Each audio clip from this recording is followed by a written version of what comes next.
The parking lot stretched before me like a gray ocean, endless rows of metal gleaming under the harsh afternoon sun. My feet ached in shoes 2 sizes too small, hand-me-downs from my older sister, and the weight of the grocery bags cut into my palms, leaving angry red marks that would take hours to fade. I shifted the bags, trying to redistribute the weight, and caught a whiff of the day-old bread I'd bought at discount. It smelled vaguely sweet, tinged with the promise of going stale soon. I was invisible here. I'd always been invisible. The supermarket job barely covered rent, and even that was slipping through my fingers like water. Mrs. Patterson had called me into her office yesterday, her voice syrupy with false sympathy as she'd explained that my hours were being redistributed. Redistributed. As if poverty were something that could be shared equally, parceled out in neat little portions. I'd smiled and nodded, swallowing the bitter taste of fear that rose in my throat. Now, weaving between cars toward my ancient Honda, more rust than paint, I let my mind wander to the electric bill waiting on my kitchen counter. 30 days past due. The notice had been printed in aggressive red letters, as if my financial failure needed to be color-coded for emphasis. I wasn't watching where I was going. The sickening crunch of metal against metal snapped me back to reality. My shopping bag had swung wide as I'd turned, and the corner, reinforced with cheap cardboard, had scraped along the side of a car, not just any car, a Mercedes. Sleek, black, and so pristinely polished I could see my horrified reflection in its surface. "No, no, no," I whispered, dropping to my knees beside the damage. The scratch ran at least 8 inches, a violent silver line cutting through the perfect paint job. My hands trembled as I touched it, as if somehow I could smooth it away, erase this moment from existence. The car probably cost more than I'd earn in 5 years. I glanced around the parking lot, empty. No witnesses to this disaster. No owner storming toward me with justified rage. Just me, the scratch, and the crushing weight of consequence settling onto my shoulders like a physical thing. I should have walked away. God, I should have just walked away. But my mother's voice echoed in my head, stern and uncompromising. "We may be poor, Emma, but we're not dishonest." She'd died 3 years ago, cancer eating through her body while medical bills ate through any savings we'd managed to scrape together. Her moral compass, however, had survived intact in my memory, pointing true north even when every practical instinct screamed at me to run. I fumbled in my purse for a pen in the back of a receipt. My handwriting came out shaky, barely legible. "I'm so sorry. I accidentally scratched your car. Please call me so I can make this right. Emma Wright, 555-0147. I read it twice, shame burning in my chest, then wedged the paper under the windshield wiper. The gesture felt simultaneously noble and stupid. How exactly was I going to make this right? I couldn't even afford to fix the dent in my own car door. The walk back to my Honda felt like a death march. I'd forgotten about it by the next morning. Not truly forgotten. The scratch haunted the edges of my consciousness like a persistent headache. But I'd shoved it into the category of problems I couldn't solve, alongside the electric bill and my dwindling bank account. The supermarket was unusually busy for a Thursday morning. Apparently, there was some sort of sale on organic produce that had drawn the wealthy crowd from the north side of town. They moved through the aisles with the casual confidence of people who'd never checked a price tag, filling their carts with imported cheeses and wine that cost more per bottle than my weekly grocery budget. I was restocking the cereal aisle when my phone buzzed. Unknown number. My thumb hovered over the decline button.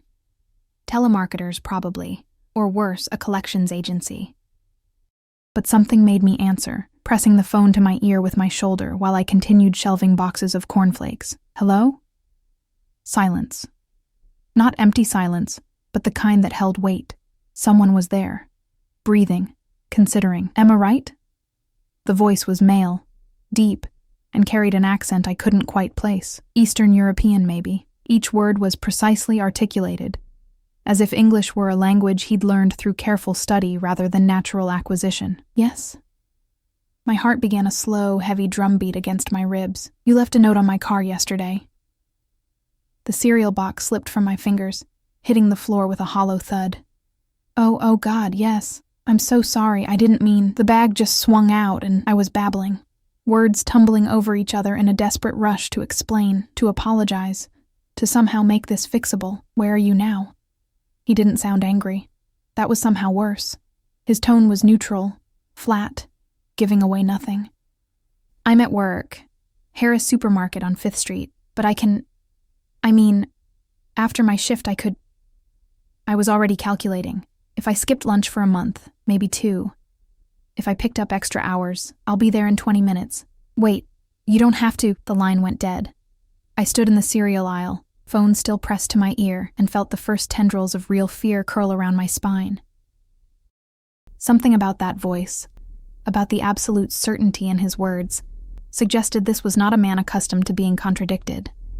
Not a man who made requests, only statements. 20 minutes. I glanced down at my uniform, a polyester vest over a cheap white shirt, both stained with the morning's mishaps. My hair was pulled into a messy ponytail, and I couldn't remember if I'd even put on mascara this morning. Not that it mattered. This wasn't a social call. This was Judgment Day. The minutes crawled by with agonizing slowness. I tried to focus on work, on arranging boxes into neat rows, but my hands wouldn't stop shaking. Mrs. Patterson walked past, frowning at my obvious distraction, and I forced myself to move faster, to look productive. 18 minutes. What would he look like?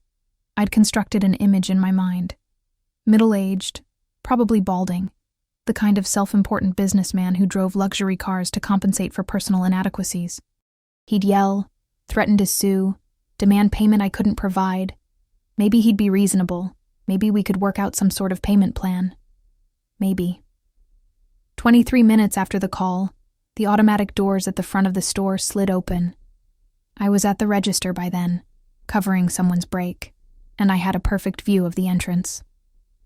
Later, I would think about fate, about timing, about how different my life might have been if I'd been in the back room or on a different aisle. But in that moment, all I could do was stare. He wasn't middle-aged or balding. He was probably in his mid-30s, tall, easily over 6 feet, with the kind of build that spoke of deliberate maintenance. Not a gym rat's bulk, but the lean, dangerous muscle of someone who viewed physical strength as a tool rather than an aesthetic. His suit was charcoal gray, perfectly tailored, and probably cost more than my car. Everything about him was precise, controlled, from the way he moved, economical, purposeful, to the way his dark eyes swept the store with the calculated assessment of a predator evaluating territory. But it wasn't just him. 2 men flanked him, both wearing dark suits and expressions of professional boredom.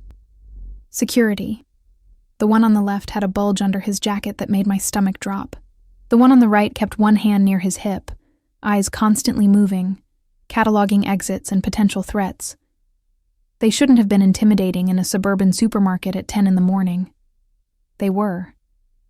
The man in the center, my Mercedes owner, I presumed, pulled out his phone, glanced at it, then his gaze locked onto me with laser precision. Even from 50 feet away, I felt the impact of that look like a physical force.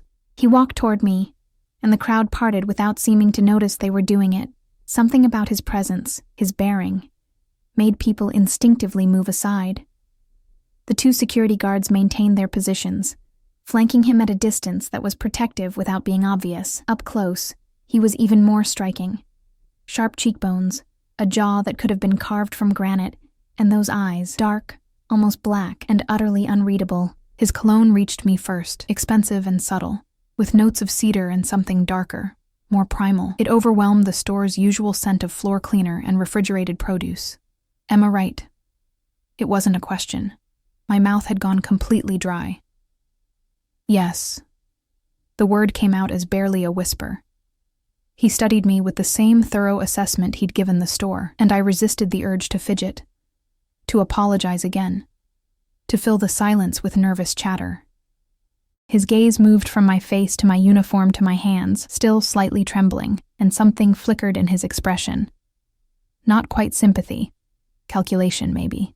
"The scratch on my car," he said finally, his accent more pronounced in person. "How do you propose to fix it?" This was it. The moment where I'd have to confess my complete inability to pay for the damage, where he'd probably threaten legal action, and I'd end up working the rest of my life to pay off a debt that would grow with interest until it consumed everything. I started, then stopped. What could I possibly say? I can pay for it. In installments. If you'd be willing to. The repair will cost approximately $3,000. The number hit me like a physical blow. $3,000. I didn't have $300. I didn't have $30 that wasn't already allocated to keeping myself fed and housed. I'll pay it, I heard myself say, even as my brain screamed that this was impossible. However long it takes, I'll pay it. Something shifted in his expression. His head tilted slightly, studying me with renewed interest. One of his guards stepped closer, murmuring something in a language I didn't recognize. Russian, maybe? And the man waved him away with an impatient gesture. You work here? He glanced around the store with thinly veiled disdain. Yes. How much do you make? The question was invasive, inappropriate, and I should have refused to answer. But there was something about his presence that made refusal seem not just difficult, but impossible. Minimum wage. About 20 hours a week right now. He was quiet for a long moment, processing this information. Then, come with me. What? Outside, to discuss terms. He was already turning, assuming my compliance. Every instinct screamed danger. This man, with his expensive suit and armed guards, wanted me to follow him outside, away from witnesses and security cameras. This was how women disappeared, became statistics, cautionary tales whispered in parking lots. But what choice did I have? I glanced at Mrs. Patterson, who was watching this exchange with poorly concealed curiosity. I need to... My shift. Take your break, he said, still not looking back. It wasn't a suggestion. Somehow, I found myself following him through the automatic doors into the harsh sunlight. The Mercedes was parked directly in front, illegally blocking 2 handicapped spaces. No parking ticket decorated its windshield, though I could see the meter maid's cart just down the street. Even traffic enforcement, apparently, recognized something about this vehicle that warranted caution. The scratch looked even worse in daylight, a vicious violation of the car's perfect surface. He stopped beside it, one hand resting casually on the hood, and fixed me with that unreadable stare. $3,000, he repeated. At your current income, accounting for living expenses, it would take you approximately 3 years to repay this debt. I nodded miserably. 3 years sounded optimistic. I have a different proposal. Hope flickered in my chest, fragile and desperate. Anything. I'll do anything. The words hung in the air between us, and I realized too late how they sounded, how vulnerable they made me. His expression didn't change, but one of his guards, the one with the gun, smirked slightly before schooling his features back to neutrality. I need someone, he said slowly, choosing each word with care. Someone trustworthy. Someone who would leave a note on a stranger's car rather than walk away. Someone... He paused, and for the first time, something almost human flickered in those dark eyes. Someone honest. I don't understand. Work for me. 6 months.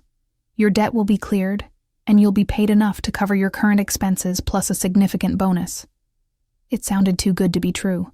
It sounded like every cautionary tale I'd ever heard about offers that came with invisible strings, that transformed desperate girls into victims. What kind of work? My voice barely rose above a whisper. He smiled then, and it was the most terrifying expression I'd ever seen, not because it was cruel, but because it held absolutely no warmth. Legitimate work. You'll be compensated fairly and treated with respect, but the work requires discretion, complete discretion. If you accept, you cannot speak of it to anyone. Not friends, not family. No one. I don't... Think about it, he interrupted, pulling a business card from his inner jacket pocket. It was heavy cardstock, expensive, with nothing but a phone number embossed in silver. No name, no company, just those 10 digits. Call this number within 24 hours with your answer. He slid into the back of the Mercedes, his guards following with practiced efficiency. The engine purred to life, a sound so smooth it seemed to mock my Honda's death rattle, and the car glided away, leaving me standing in the parking lot with a business card in my shaking hands and the terrible certainty that I'd just been offered a deal with the devil. I had no idea that the devil's name was Alexei Volkov, or that by tomorrow morning, my choice would set in motion a series of events that would shatter everything I thought I knew about safety, danger, and the razor-thin line between the two. All I knew was that as I watched the Mercedes disappear into traffic, the scratch on its side catching the sunlight one last time, I was already planning to make the call. God help me. I was already planning to say yes. The business card sat on my kitchen counter for exactly 14 hours before I touched it again. I'd placed it there when I got home from my shift, positioning it carefully beside the overdue electric bill, as if the proximity might somehow balance out cosmic scales. Then I'd spent the rest of the evening pretending it didn't exist, moving around my tiny apartment with exaggerated normalcy, eating ramen because it was cheap, watching TV shows I didn't actually see. But my eyes kept drifting back to those silver numbers. By midnight, I'd constructed and demolished a dozen different scenarios. Maybe he ran a legitimate business and genuinely needed an assistant. Maybe this was an elaborate human trafficking scheme. Maybe I was being paranoid. Maybe I wasn't being paranoid enough. I'd Googled the phone number. No results. Tried reverse lookup services. Nothing. The card itself yielded no clues. No watermark. No logo. Just that pristine cardstock, and those 10 digits that seemed to pulse with possibility and threat in equal measure. At 2 a.m, I gave up on sleep and made a list of pros and cons. Pros. Money. Enough money to pay my bills, maybe even save something. The chance to escape the slow drowning of poverty, even if only temporarily. The look in his eyes when he'd called me honest, as if honesty were a rare commodity he valued. Cons. Everything else. The guards with guns. The expensive suit that screamed of money from questionable sources. The way he'd commanded the space around him like someone accustomed to absolute authority. The complete absence of verifiable information. By 6 a.m, I'd decided to decline. Too risky. Too strange. By 7, I was reconsidering. The electric company had left another notice, this one promising disconnection within 5 days. By 8, I was staring at my phone, the business card clutched in my other hand, trying to remember when exactly I'd become someone who had to weigh survival against safety. I called at 8:47 a.m. before I could change my mind again. He answered on the first ring, as if he'd been waiting. Yes. Not hello. Not a greeting. Just acknowledgement. It's Emma Wright. My voice sounded steadier than I felt. I'm calling about your offer. Silence stretched between us, heavy with evaluation. I could hear something in the background, voices speaking in that same foreign language.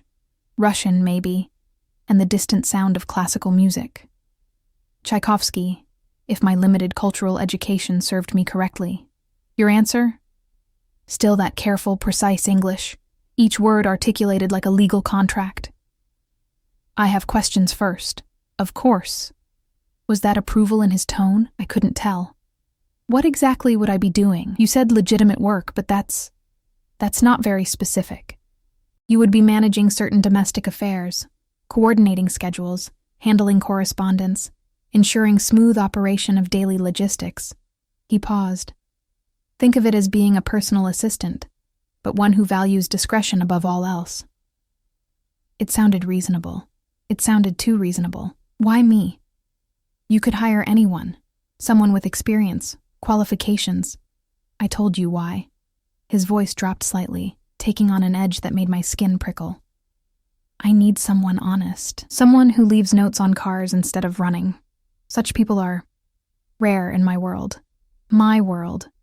As if he existed in a different reality than the rest of us. Maybe he did. If I say yes, when would this start? Today. This afternoon. A car will collect you at 2 o'clock. Bring nothing but essentials, toiletries, clothing for 1 week. Everything else will be provided. My heart hammered against my ribs. Wait, I'd be living. Where exactly? That will be explained when you arrive. You'll have your own quarters, complete privacy, and freedom to leave during designated hours. Another pause.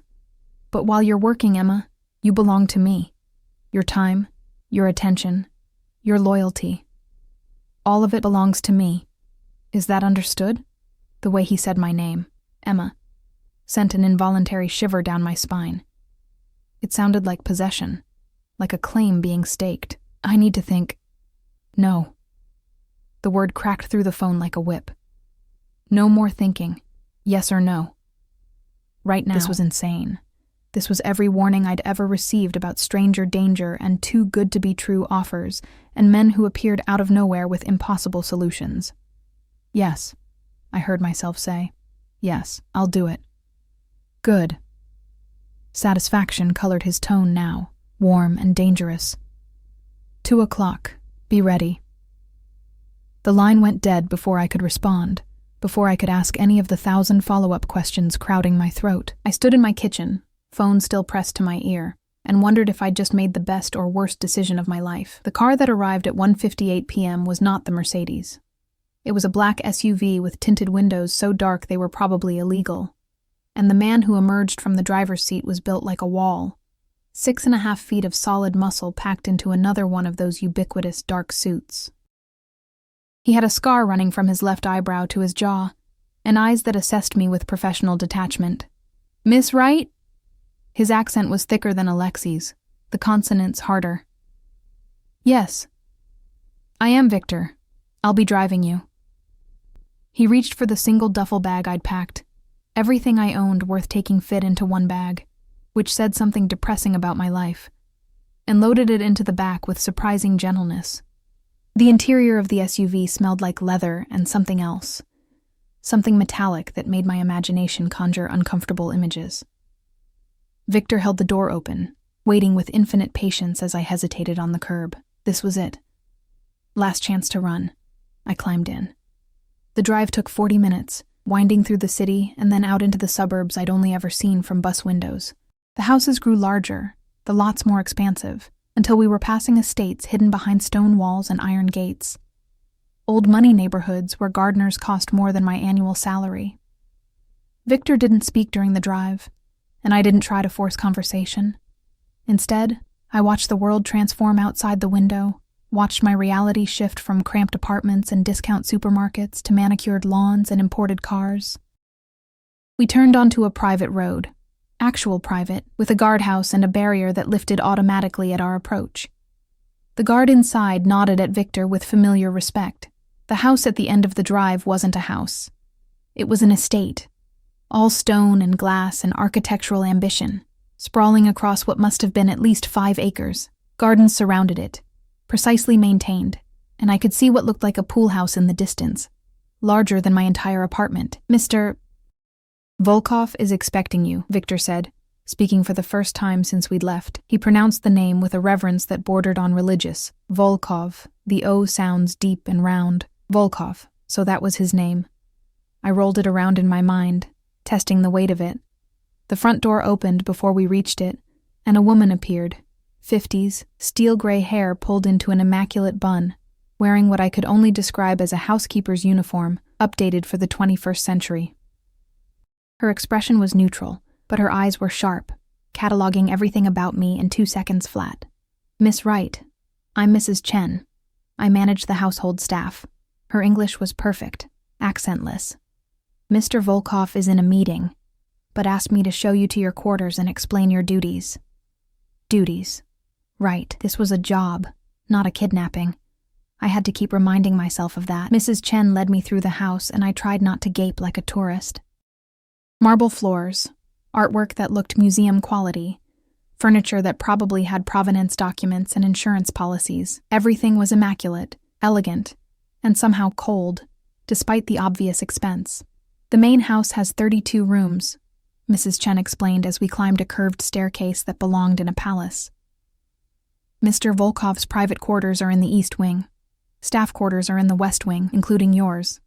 You'll have access to most of the house, but the east wing is strictly off-limits unless specifically summoned." "How many staff are there?"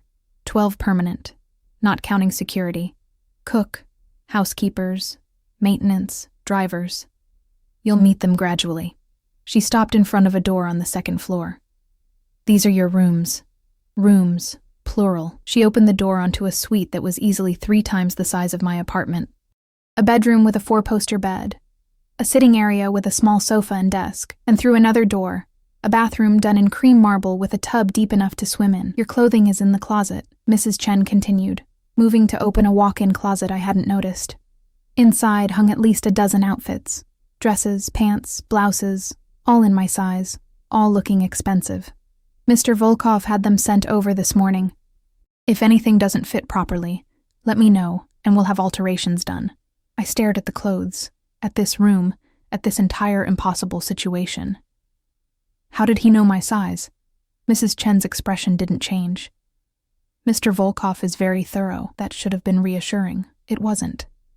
Your primary responsibility, she continued, will be managing Mr. Volkov's personal schedule, social obligations, household matters, anything that doesn't pertain to his business operations. You'll coordinate with me for household needs, with Victor for transportation, and with Mr. Volkov directly for everything else. That's it? Just scheduling? And discretion. You will see things, hear things, meet people. You will remember nothing and repeat nothing. This is not optional, Miss Wright. This is survival. The word hung in the air between us, stark and terrifying in its honesty. What exactly does Mr. Volkov do? I asked quietly. Mrs. Chen looked at me with something that might have been pity. He solves problems. Very expensive problems. Beyond that, you don't need to know, and you definitely don't want to ask. She showed me the rest of the suite, the closet full of toiletries, all high-end brands I'd only seen in magazines, the desk stocked with office supplies, the small refrigerator filled with water and juice. Then she handed me a phone, sleek and new. This is your work phone. Mr. Volkov's number is programmed in.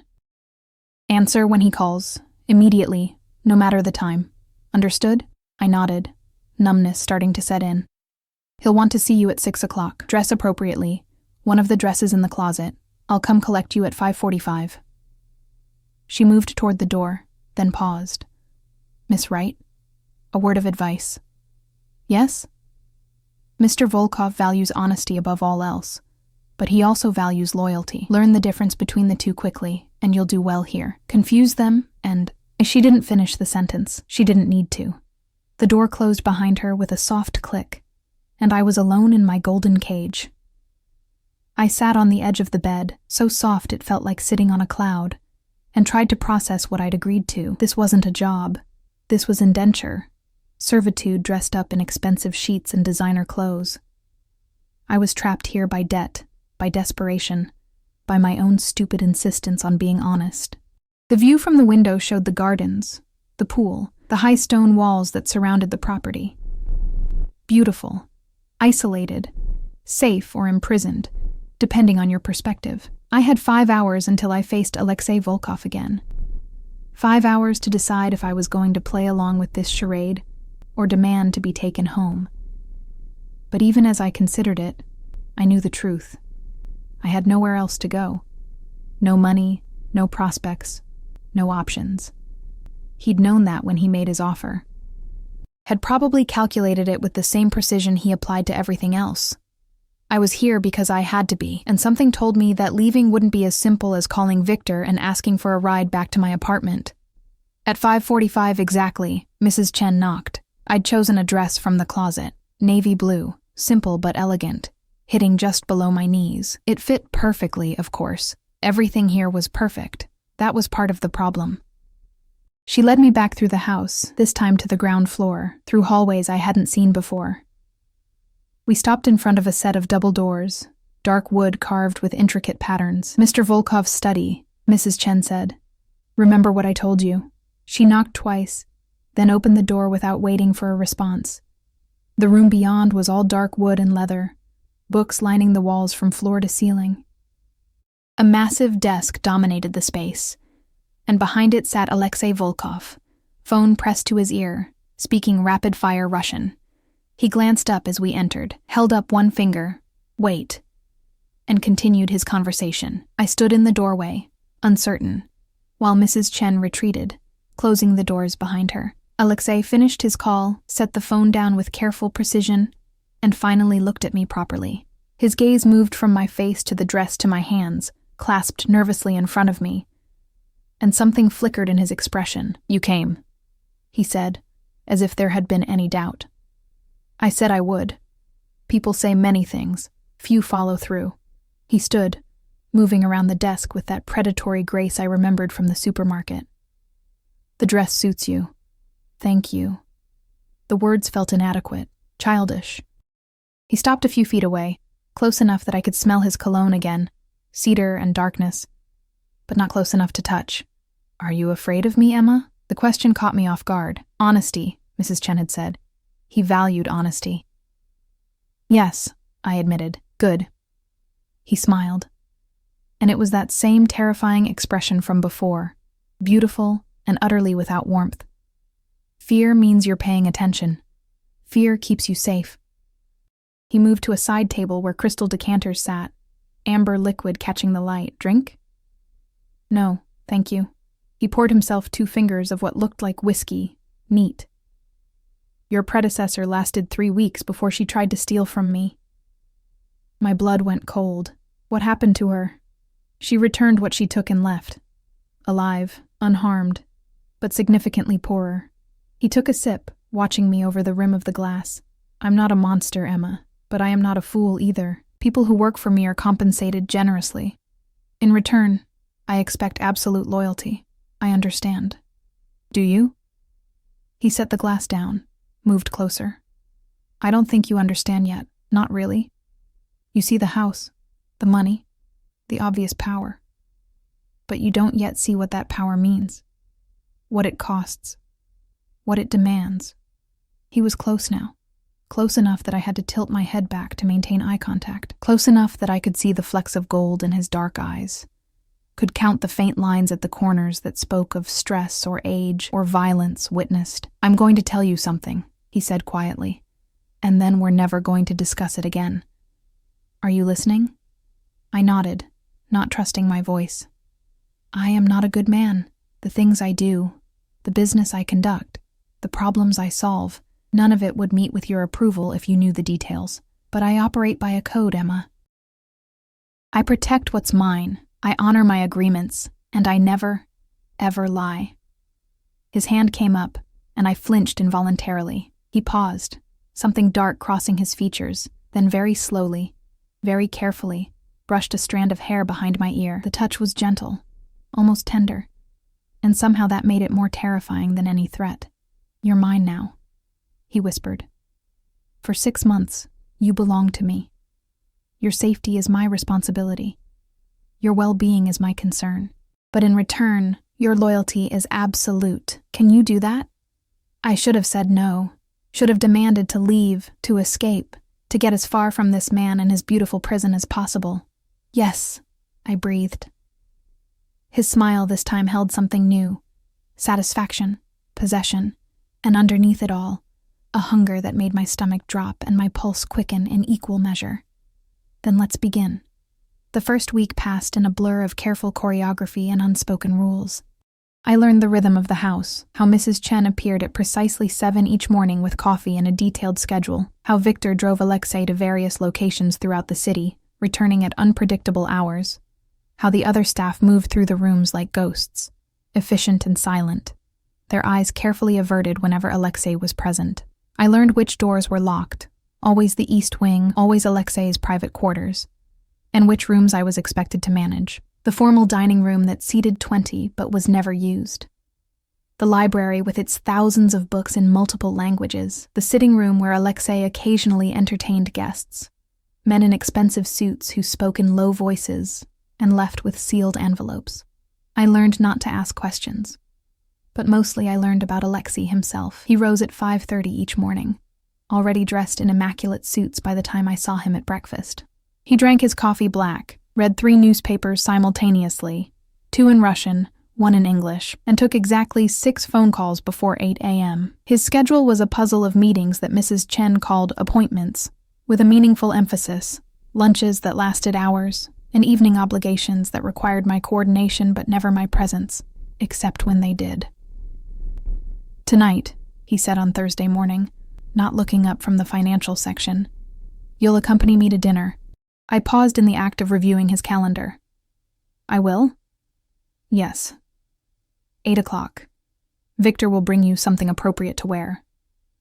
Finally he glanced up and I caught the flash of something, amusement, challenge in his dark eyes.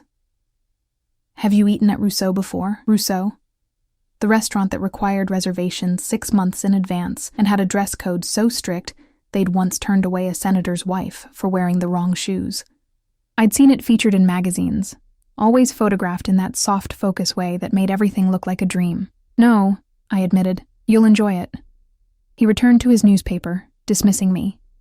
Then, as I reached the door, Emma? I turned. Yes? Wear your hair down. It wasn't a request. The dress Victor delivered at 6 o'clock was black silk, simple in cut but devastating in execution. It hugged every curve I had and suggested curves I didn't, falling to mid-thigh in a way that was elegant rather than provocative. The shoes were Louboutin. I recognized the red soles from fashion magazines, with heels high enough to be dangerous. I stared at myself in the full-length mirror and barely recognized the woman looking back. She looked sophisticated, expensive, like someone who belonged in Alexei's world. The illusion was perfect. The reality beneath felt like a lie. Victor knocked at 7:45. Mr. Volkov is waiting in the car. The SUV idled in the circular driveway, and through the tinted windows I could see Alexei's silhouette in the back seat. Victor opened the door for me, and I slid in carefully, hyper-aware of the dress's length, of the confined space, of Alexei's presence beside me. He turned as I settled into the leather seat, and his gaze moved over me with the same thorough assessment he applied to everything. This time, though, something shifted in his expression, a tightening around his eyes, a slight catch in his breath. Perfect, he murmured, and the word felt like a brand against my skin. The drive to the restaurant took 20 minutes through evening traffic. Alexei spent it on his phone, switching seamlessly between English and Russian, his voice never rising above a conversational tone, even when the content seemed to warrant it. I caught fragments, numbers, names, what might have been threats delivered with polite precision. Rousseau occupied the top floor of a converted warehouse in the Arts District, all exposed brick and floor-to-ceiling windows offering a panoramic view of the city. The hostess greeted Alexei by name, her smile professional but warm, and led us past the crowded dining room to a private alcove tucked away from prying eyes. Mr. Volkov, your usual table. It's lovely to see you again. She handed us leather-bound menus. Stefan will be serving you tonight, alone with him in the intimate space, separated from the other diners by a half wall of frosted glass. I felt the weight of his attention settle on me like a physical thing. You're nervous, he observed, not unkindly. I've never been anywhere like this. The admission slipped out before I could stop it. Then let me guide you. He signaled the waiter. Stefan, tall and angular with the bearing of someone who took wine very seriously. We'll have the tasting menu, and bring the Chateau Margaux, the 2015. Stefan's eyebrows rose slightly. An excellent choice, sir. After he left, I leaned forward. I don't even know what a tasting menu is. Alexei's lips curved into something that almost resembled a genuine smile. Multiple small courses, each one designed to complement the last. You trust the chef to feed you well. He paused, his gaze holding mine. It requires surrender, letting someone else make choices for you. The subtext wasn't subtle. The wine came first, poured with ceremonial care. I took a small sip and tried not to wince. I'd never developed a taste for alcohol that didn't come in a bottle with a screw cap. But Alexei watched me with such focused attention that I forced myself to take another sip, then another, until the warmth spread through my chest and loosened some of the tension coiled in my shoulders. The first course arrived, something delicate on a small plate, arranged like art. I followed Alexei's lead, watching how he held his silverware, how he took measured bites, treating the food with the same precision he applied to everything else. Why am I here? I asked after the third course. Duck, I think, though it barely resembled any duck I'd ever seen. You could have come alone. I'm never alone, he corrected, and I realized it was true. Victor waited outside, I'd seen, and 2 other men in dark suits had positioned themselves at strategic points throughout the restaurant, their eyes constantly moving, cataloging threats. But I'm rarely accompanied by someone who isn't on my payroll in a professional capacity. I'm on your payroll. That's different. He set down his fork, giving me his complete attention. "You're here because I wanted you here. Because I'm curious about you." Emma Wright with her honest eyes and her scratched cars. "There's nothing curious about me. I'm completely ordinary. Ordinary women don't leave notes confessing their mistakes when they could walk away free. Ordinary women don't say yes to men like me."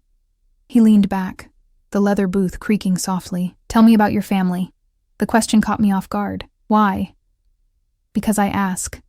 No room for argument in that tone. I took another sip of wine, liquid courage. "There's not much to tell. My mother died 3 years ago, cancer. My father left when I was 6. I barely remember him. I have an older sister, but we haven't spoken in 2 years. She didn't approve of how I handled Mom's medical bills. The bitterness leaked into my voice despite my best efforts. She thought I should have let her die at home instead of bankrupting us with treatments that didn't work anyway." Something flickered across Alexei's face. Recognition, maybe. Understanding. "Your sister was wrong, was she? Mom died anyway, and I'm still paying off the debt." "Not anymore." He said it so casually, as if the crushing weight I'd carried for 3 years could be dismissed with 3 words. "Your debt is paid. All of it. The hospital, the credit cards, everything. I had it taken care of your second day here." I stared at him, wine glass frozen halfway to my lips. "You what?" "Consider it a signing bonus. You can't work effectively if you're distracted by financial concerns." He made it sound so reasonable, so practical. "Besides, I pay my debts. You damaged my car through honesty, through doing the right thing. That deserves to be rewarded. I can't accept that. It's too much. It's done." His voice hardened slightly. "Don't insult me by refusing. The money means nothing to me, Emma. Nothing. But your peace of mind, your ability to focus on your work without that weight, that has value. Why?" The question burst out, raw and desperate. "Why would you do that? You don't even know me." Alexei was quiet for a long moment, studying me with an intensity that made me want to look away but couldn't. When he finally spoke, his voice was lower, rougher. "My mother died when I was 12. Preventable illness, but we had no money for doctors. I watched her suffer for 6 months. Watched her waste away while my father drank and my brothers scrambled to keep us fed." His jaw tightened, the only visible sign of emotion. "I swore then that money would never again dictate who lived and who died in my world. So yes, Emma, I paid your debts, and I would do it again without hesitation." The vulnerability in his admission stunned me into silence. This was the man who commanded fear and respect in equal measure, who moved through the world with absolute authority, and he was giving me a piece of his past, a shard of the pain that had shaped him. "Thank you," I whispered. Inadequate but sincere. He nodded once, then signaled for the next course, and the moment broke like glass shattering. The rest of dinner passed in a strange intimacy. He asked about my life, my dreams. The person I'd been before poverty had scraped away everything but survival. And I found myself answering, the wine and his unexpected honesty loosening my tongue. I told him about wanting to study literature in college, about dropping out when Mom got sick, about the slow erosion of hope that came with working minimum wage jobs that led nowhere. He listened with the same focused attention he brought to everything, asking questions that showed he was actually hearing me, actually caring about the answers. It was dangerous, this feeling. Dangerous to let myself believe that this man, this criminal, because that's what he was, what he had to be, could genuinely care about my small, ordinary struggles. But danger, I was learning, had its own seduction. Coffee came with dessert, something chocolate and decadent that melted on my tongue like sin. Alexei watched me taste it, watched my eyes close in involuntary pleasure, and when I opened them again, his expression had changed. The careful control had slipped, revealing something raw and hungry beneath. "Emma?" My name on his lips sounded like a prayer and a curse. "I need to be honest with you." My heart hammered against my ribs. "Okay, this," he gestured between us, "was not part of the original plan. You were supposed to be an assistant, nothing more. Someone honest in a world full of liars, yes, but still just an employee. And now? Now I find myself thinking about you constantly. wondering what you're doing, what you're thinking, making excuses to see you, to be near you. He leaned forward, his hand reaching across the table to cover mine. The touch sent electricity racing up my arm. This is unprofessional, unwise, potentially dangerous for both of us, but I've never been good at denying myself what I want. What do you want? I barely recognized my own voice, breathy and uncertain. His thumb traced circles on the back of my hand, each stroke deliberate, possessive. You. All of you. Not as my employee. As mine. The word hung between us, loaded with implication. His. Owned. Claimed. Possessed. I should have pulled my hand away. Should have reminded him that I was only here because of debt and desperation. That whatever was building between us was built on a foundation of coercion and circumstance. Instead, I turned my hand over, lacing my fingers through his. I'm already yours, I said quietly. You bought me the moment you paid my debts. His grip tightened, almost painful. No.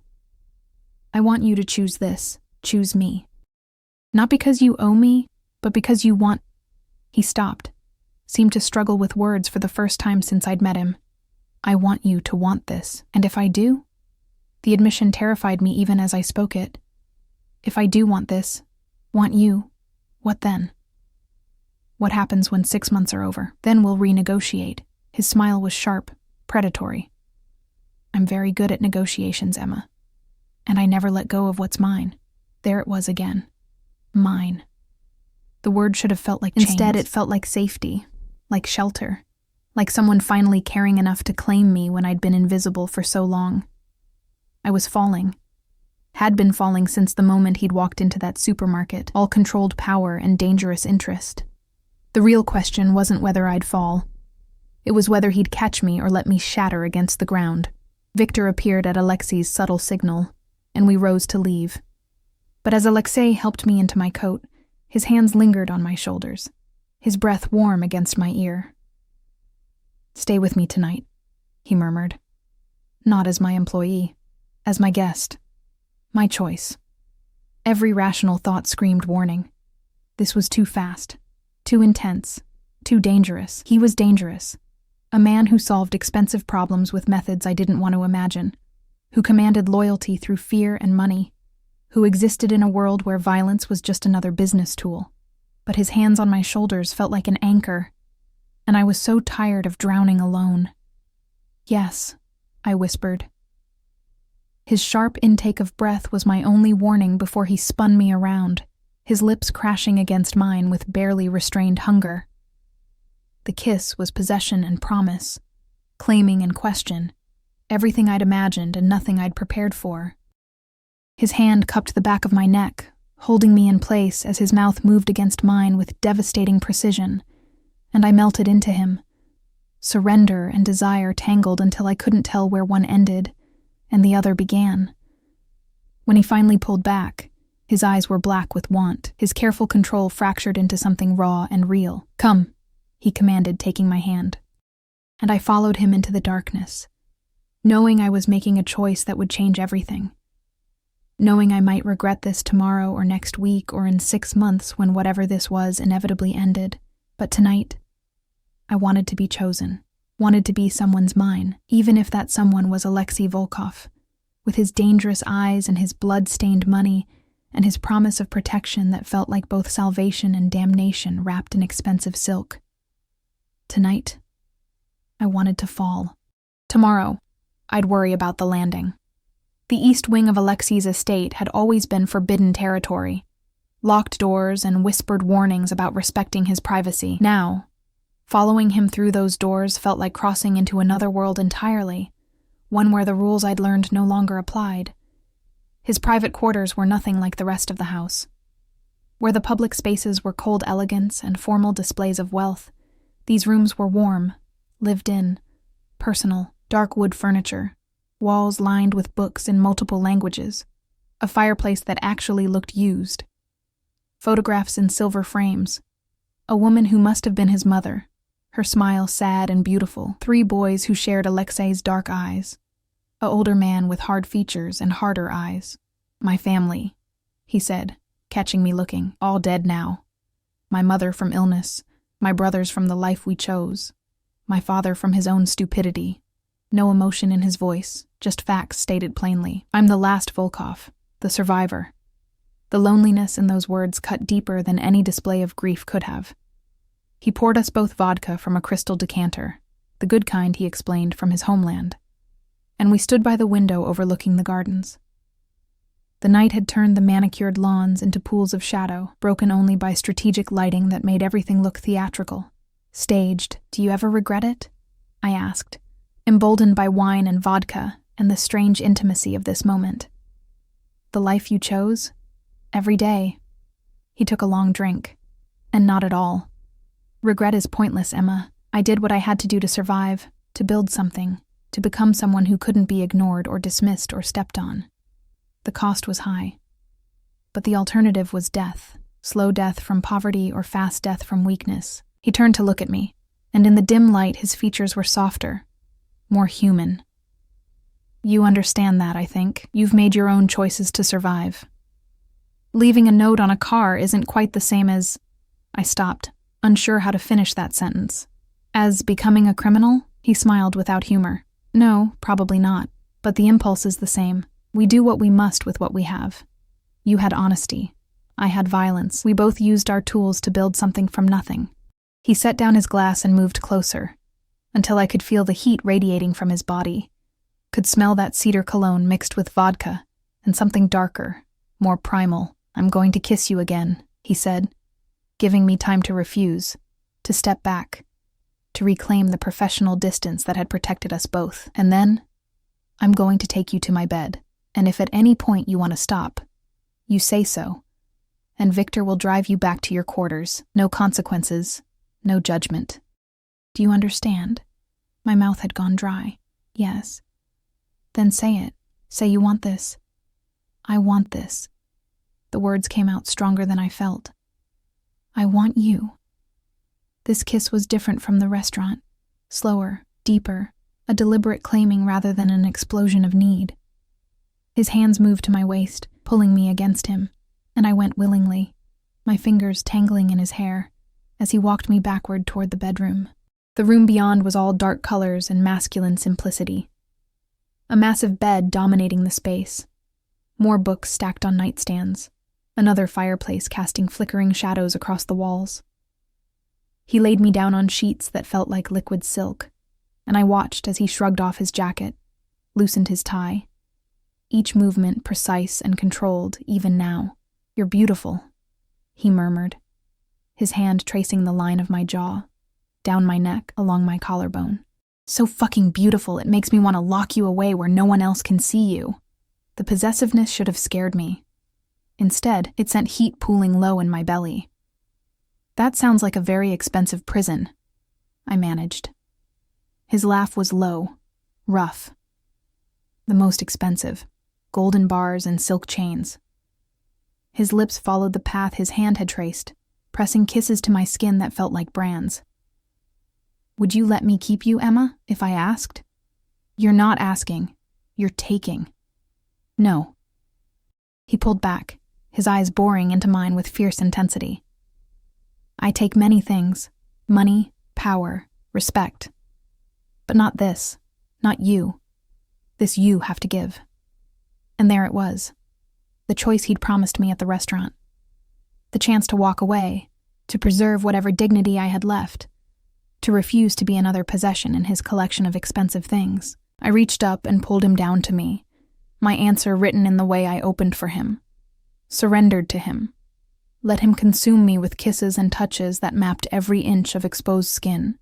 Then, I'm giving.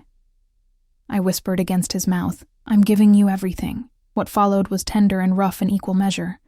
Alexei's control fraying as his hands explored, as his mouth found places that made me gasp and arch into him. He undressed me slowly, reverently, each piece of clothing removed like unwrapping something precious. And when he finally claimed me fully, completely, it felt like both destruction and creation, the death of who I'd been and the birth of something new, something that belonged to him in ways that terrified and thrilled me. After, We lay tangled in sheets damp with sweat and satisfaction, his arm heavy across my waist, his breath warm against my shoulder. "Stay," he murmured, already half asleep. "Stay here. In my bed, in my house, in my life."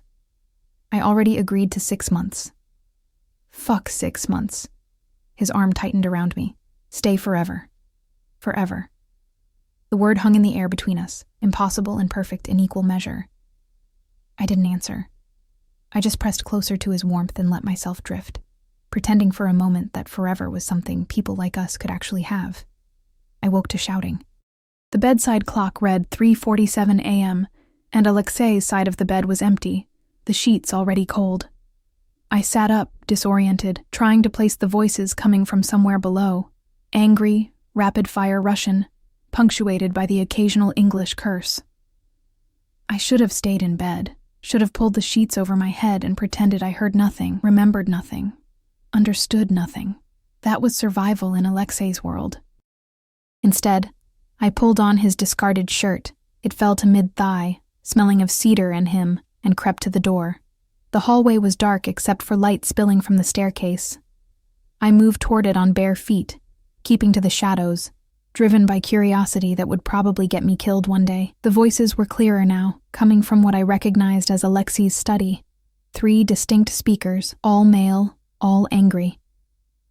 Completely unacceptable, Alexei. You know the rules about personal involvement. I don't answer to you, Dmitri, Alexei's voice cold as winter.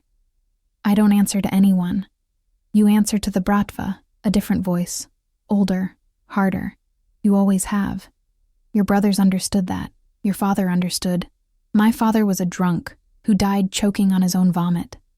My brothers were idiots who got themselves killed over pride and stupidity. I built this organization into something that matters, something that has real power.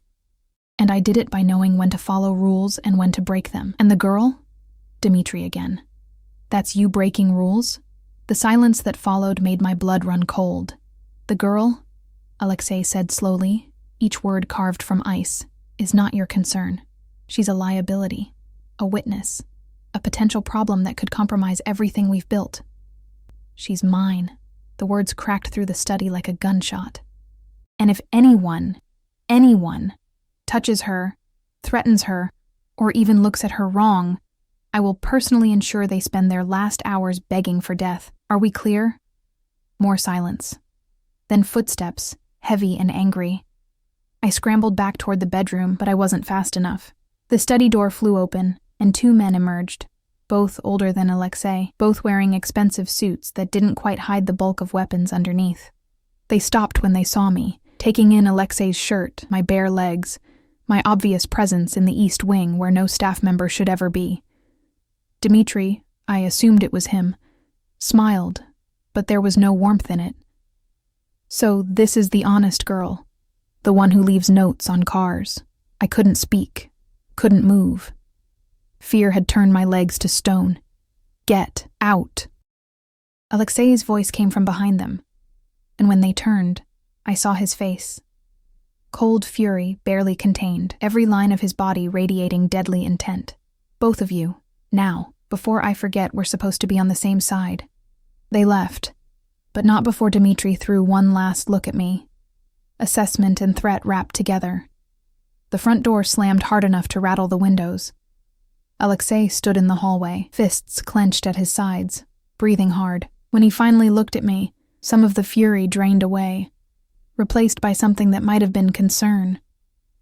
You shouldn't have come downstairs. I heard shouting. I was worried. Worried. He laughed, but there was no humor in it. You should be worried about yourself, Emma.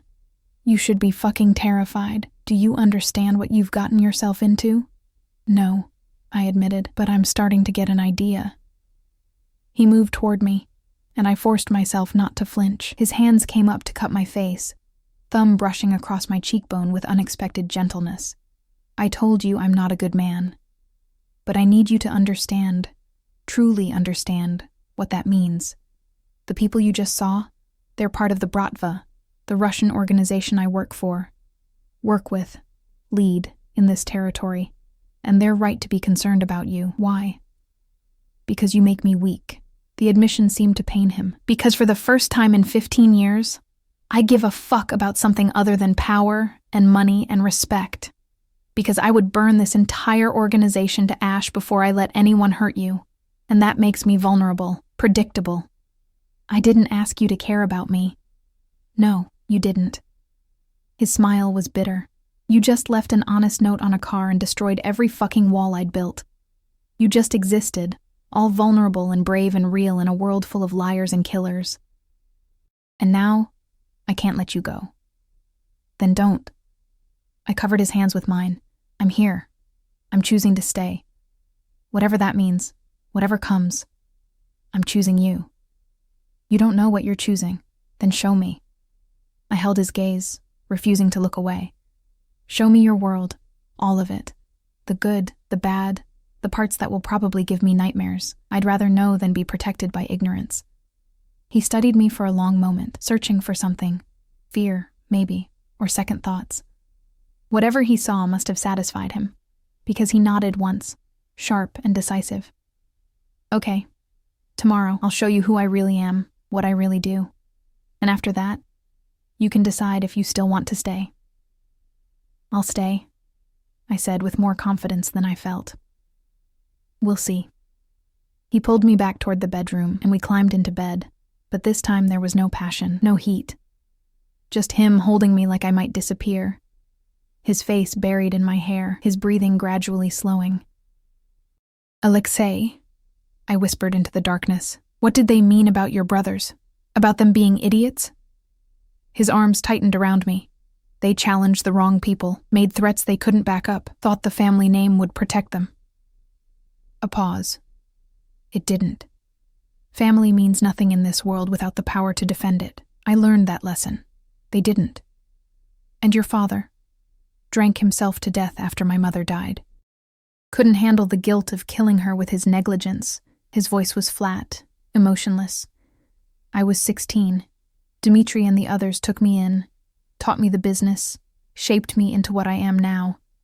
In a way, I owe them everything. But you don't like them. I respect them.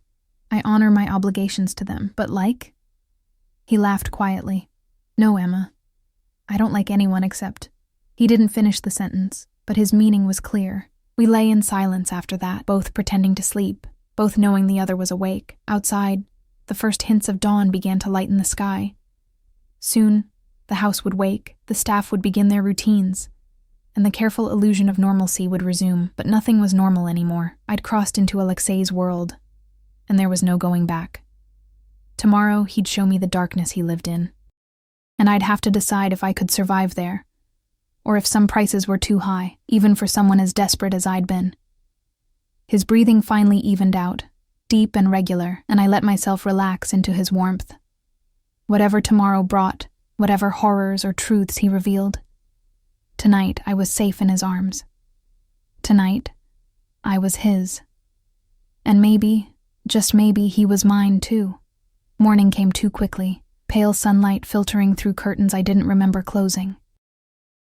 Alexei was already awake, dressed in dark jeans and a black sweater, the most casual I'd ever seen him. He sat in the chair by the window, watching me with an expression I couldn't read. Get dressed, he said quietly. Wear something comfortable. We're going out. Mrs. Chen had left clothes outside the bedroom door. Jeans, a soft cashmere sweater, boots. I dressed quickly, hyper-aware of Alexei's gaze tracking my every movement. When I emerged from the bathroom, he was waiting by the door, car keys in hand. No Victor today? I asked. No Victor. No guards. Just you and me. He took my hand, lacing our fingers together. I want you to see this without the filters, without the performance. Just the truth. The car was a different one, still expensive. A sleek BMW, but not the bulletproof SUVs I'd grown accustomed to. Alexei drove himself, navigating through morning traffic with the same precision he applied to everything else. We drove for 40 minutes, leaving the wealthy suburbs behind, moving into industrial areas where warehouses squatted beside rail yards, and the streets were pocked with potholes. Finally, he pulled into a parking lot, fronting a nondescript concrete building. No signs, no indicators of what lay inside, just a number painted on the door, 47. This is one of my legitimate businesses, Alexei said, as we walked toward the entrance. Import-export, mostly textiles, some electronics. It's registered, taxed, completely legal. He punched a code into the keypad. Everything I'm about to show you, everything you see today, it stays between us. Understood? Yes. Inside, the warehouse was surprisingly organized. Rows of shipping containers, workers moving with efficient purpose, forklifts carrying pallets. We walked through it all, Alexei greeting workers by name, checking manifests, examining inventory. It looked legitimate. It felt legitimate. Then we went upstairs. The office level was a different world. Men in suits hunched over computers, tracking information I couldn't begin to understand. Radio equipment lined one wall, communications devices that looked military-grade. And in a conference room visible through glass walls, a meeting was in progress. Hard-faced men arguing over maps and documents. This is the real business, Alexei said, his hand on the small of my back, guiding me through the controlled chaos. The warehouse below is real, profitable even, but it's also cover for everything else. Money laundering, smuggling routes, information trafficking. We move things for people who can't use legitimate channels, sometimes drugs, sometimes weapons, sometimes just cash that needs to disappear and reappear clean. My stomach churned, but I forced myself to stay calm, to listen. I don't deal in people, he continued, his voice hardening. That's a line I won't cross. No trafficking, no exploitation. Everything else. He shrugged. Everything else is fair game if the price is right. He led me to his private office, a corner room with windows overlooking the rail yard. Once inside, he poured us both coffee from a machine that looked absurdly expensive for such a utilitarian space. Questions, he said. Ask me anything. This is your chance to know everything. I wrapped my hands around the coffee cup, needing the warmth. How did you get into this? I told you my brothers were idiots. What I didn't tell you is that I learned from their mistakes. When they died, I was 19, already working for the Bratva, doing small jobs, collections, muscle work, the grunt labor of organized crime. But I watched, learned, saw how the smart ones operated. I saved money, made connections, and when an opportunity came to take over a small territory, I took it. Violently, efficiently, and with enough brutality that no one questioned my authority afterward. You killed people, not a question. Yes. No hesitation, no shame. Many people. Some who deserved it, some who were just in the wrong place at the wrong time. I'm not proud of it, Emma, but I'm not ashamed either. It was survival. It was business. And now? Now I have people who do that work for me. I haven't personally killed anyone in 3 years. He smiled grimly. Progress, I suppose, though I would kill again without hesitation if it meant protecting what's mine. What's mine? Always that phrase, claiming and possessing. The men from last night, I said. Dimitri and the other one, they think I'm a problem. They think you're a weakness, which amounts to the same thing in their minds.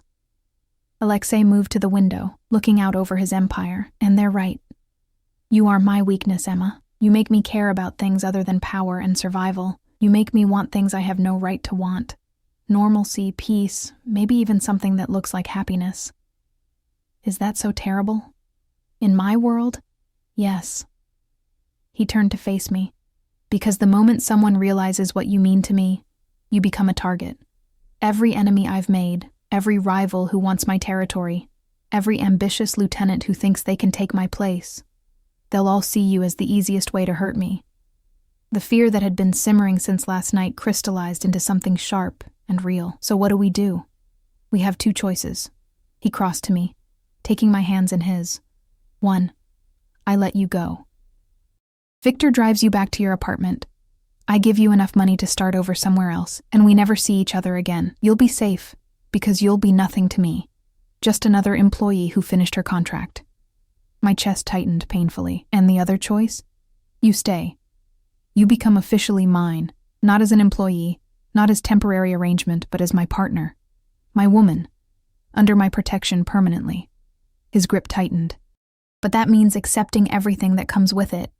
The danger, the violence, the constant threat. It means learning to live with security, with restrictions on your freedom, with the knowledge that people might try to hurt you to get to me. That's not really a choice, I whispered. You're asking me to choose between losing you and living in constant danger. No, I'm asking you to choose between safety and me. There's a difference. He pulled me closer. I can keep you safe, Emma. I have the resources, the power, the people. But I can't make your life normal. I can't give you the quiet, peaceful existence you probably deserve. I can only give you luxury and danger wrapped in silk and steel. I looked up at him, at this man who terrified and attracted me in equal measure, who'd somehow become essential to me in the span of 2 weeks. The smart choice, the safe choice, was obvious. Walk away. Take the money. Build a life far from here, far from him, far from the violence and darkness that surrounded him like a cloak. But when had I ever made the smart choice? I stay, I said firmly. I choose you. Danger and all. His exhale sounded like relief and resignation mixed together. You're either incredibly brave or incredibly stupid, probably both. He kissed me then, hard and desperate, like he was trying to convince himself this was real, that I was real and choosing him despite everything. When he pulled back, his forehead rested against mine, his breathing unsteady. There's something else you need to know, he said quietly. The man who got you pregnant, my blood turned to ice. What? I had you investigated when you left the note. Standard procedure. I needed to know who I was dealing with. He pulled back slightly, studying my face. You had a child 6 months ago. A daughter. She's in foster care because you couldn't afford to keep her. Tears burned my eyes. That wound was still raw, still aching. I didn't have a choice. I had nothing. No money, no support, no way to... My voice broke. The father, Alexei continued, his voice taking on an edge. His name is Marcus Chen. He works for me. Or he did, until 3 days ago. The world tilted. What? He's a low-level operator, runs numbers, handles small transactions. About 8 months ago, he stole from me. Not much, just $20,000, but theft is theft. I've been looking for him ever since. His jaw tightened. Imagine my surprise when my investigation into you revealed he was your daughter's father, a man who got you pregnant, abandoned you, and then stole from me. The symmetry is almost poetic. Horror crawled up my spine. Alexei, what did you... I found him yesterday. He's alive, if that's what you're worried about. But he's paid back what he stole with interest. His kneecaps will heal eventually. He said it so casually, like breaking someone's legs was equivalent to filing a complaint. But more importantly, I made him sign over all parental rights. He'll never come near you or your daughter again. I should have been horrified, should have been disgusted by the violence, by the casual brutality. Instead, I felt something else. A savage satisfaction that Marcus had finally faced consequences for what he'd done to me. My daughter, I whispered. Sophia. Her name is Sophia. I know. Alexei's expression softened. And if you want her back, if you want to be her mother, I can make that happen. I have lawyers, connections, resources. I can navigate the foster system, expedite the process, ensure you get custody. She could be home within a month. The offer hung between us, massive and terrifying, and exactly what I'd dreamed of since the day I'd handed her over to the social worker. My arms empty and my heart shattered. Why would you do that? I asked through tears. She's not yours. She's not your responsibility. No, she's not. He wiped away my tears with his thumb, gentle, despite the violence those same hands had inflicted on Marcus. But you're mine. And that means your daughter is under my protection too. I told you, Emma. I protect what's mine, all of it. I collapsed against him, sobbing into his chest as he held me, stroking my hair and murmuring in Russian, words I didn't understand, but that sounded like comfort, like promises. I want her back, I choked out. I want my baby back. Then you'll have her. He kissed the top of my head. I'll start the process today. Mrs. Chen can help prepare a nursery. Whatever you need, whatever Sophia needs, it's yours. We stood there in his office overlooking his criminal empire while I cried for everything I'd lost and everything I might get back. This man, this dangerous, violent man, was offering me the one thing I thought I'd never have again: my daughter, my family, a chance to be whole. The price was my soul, probably. My innocence, definitely. My safety, almost certainly. But standing in Alexei's arms, feeling his steady heartbeat against my cheek, knowing he'd broken a man's legs for hurting me, knowing he'd move heaven and earth to give me back my child, I couldn't bring myself to care about the price. Some things were worth the darkness. 3 weeks later, Sophia came home. She was 6 months old, all chubby cheeks and dark curls, and when the social worker placed her in my arms, I felt something in my chest crack open. All the love I'd locked away, all the hope I'd suffocated, flooding back in a rush that left me breathless. Alexei watched from the doorway of the nursery he'd had created, a room done in soft pastels with every possible baby item money could buy. His expression was unreadable, but when Sophia looked at him and smiled, something in his face softened.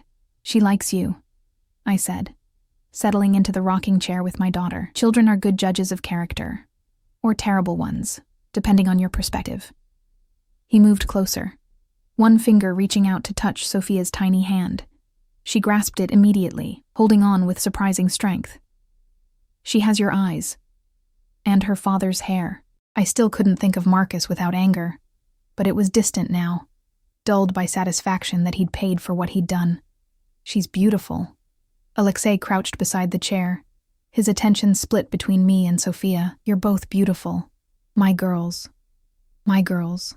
Another claim, another possession. But this time I didn't mind. Mrs. Chen knocked softly. "Mr. Volkov, Dmitri is here for the meeting." Alexei's jaw tightened.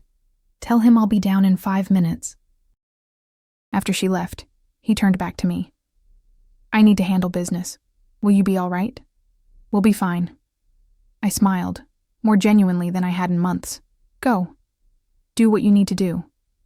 He kissed me softly, then pressed another kiss to Sophia's forehead. "I'll be back in an hour. Victor is stationed outside if you need anything." I watched him leave, this man who'd destroyed my life and rebuilt it into something unrecognizable. This criminal who'd given me back my daughter. This monster who held me like I was precious. Sophia gurgled in my arms, her tiny hand still grasping at air, at me, at everything. She had no idea what world she'd been born into, what darkness surrounded the pretty nursery and expensive toys. Maybe that was for the best. I rocked her gently, humming a lullaby my mother used to sing, and tried not to think about the future, about the dangers that would always hover at the edges of our lives, about the violence that bankrolled our security, about the precarious balance between the love I felt and the darkness that enabled it. For now, I had my daughter back. I had Alexei's protection, his resources, his fierce and possessive devotion. I had everything I'd never dared to hope for. And if the price was living in the shadows, learning to look away from the blood on his hands, accepting that my safety came from his capacity for violence, well, I'd already made that choice. I'd made it the moment I left a note on a scratched car, setting in motion a series of events that had led me here, to this nursery, to this man, to this strange and dangerous version of happiness. The sound of raised voices drifted up from below. Alexei and Dmitri, arguing again about something I didn't understand and didn't want to. Tomorrow there would be more arguments, more threats, more careful navigation of the violent world Alexei inhabited. But tonight, I had my daughter in my arms, and the promise of Alexei returning to us when his business was done. Tonight, that was enough. Sophia fell asleep against my chest, her breathing soft and even, completely trusting. I held her close, breathing in her baby's sweet scent, and made a silent vow. I would protect her from this world as long as I could. She would know love and safety, even if both came wrapped in silk and steel, financed by blood money and criminal enterprise. She would know she was wanted. That was more than I'd had. The door opened quietly, and Alexei slipped back in earlier than expected. His tie was loosened, his expression weary. But when he saw us, me in the rocking chair with Sophia sleeping peacefully, something in him relaxed. "Meeting's done?" I whispered. For now. He moved behind the chair, his hands coming to rest on my shoulders. Dimitri's getting old, cautious. He doesn't like the changes I'm making, the legitimacy I'm building, but he'll adapt or he'll retire. Either way, he won't threaten what's mine. There was steel in those words, a promise and a threat rolled together. We stayed like that for a long moment. Me holding our daughter, Alexei holding me. The three of us a strange little family forged from desperation and danger, and something that might have been love, if love could survive in such dark soil. Thank you, I whispered finally. For all of this. For her, for me, for everything. His hands tightened on my shoulders. You don't thank me, Emma. You're mine. I protect what's mine. That's not kindness. That's possession. I know. And I did. I knew exactly what I was to him. Claimed property, a weakness he couldn't afford but couldn't resist. A vulnerability wrapped in skin and bone.